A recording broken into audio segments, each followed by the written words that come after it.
quit, that was it. It was finished. God made me new. Once God saved me, and like the hardest part about getting sober wasn't not getting high anymore. That wasn't the hardest part. It was all the friendships I lost and how lonely it can get. Because all those people, when you're not doing the drugs with them, when you're not partying with them, you fall out of connection, right?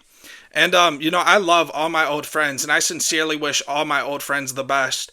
But, when I got sober, they didn't want to talk to me no more. And that's the truth, That's the truth. They didn't want to talk to me no more.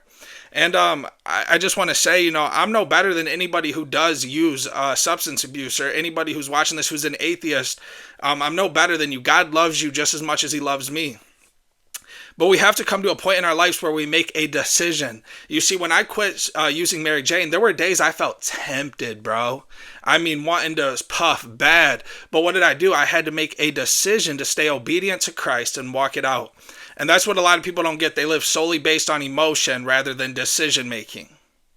They live solely based on emotion rather than decision making. And decision making is where we need to be, right? And the way we know what decisions to make is by reading the Bible. How do I balance being a pastor, being real online, tattoos, gym, vaping, everything?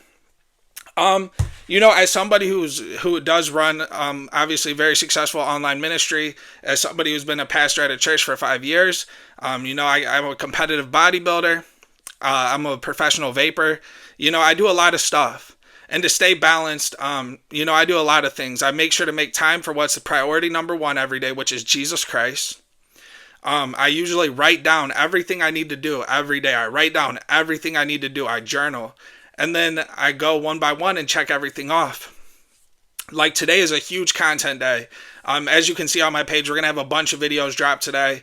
And, I listened to some audio Bible, listened to some Christian music, worked out, prayed. I did all that, and now here we are in the podcast. We're going to get this podcast done, then record more content.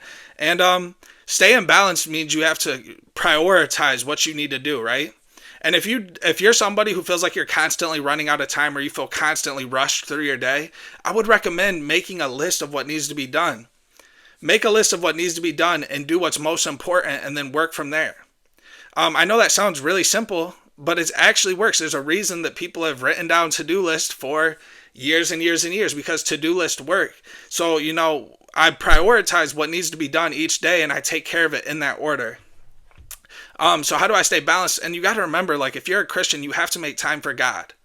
There has to be a margin for God in your day where you're taking a break and setting aside time to get close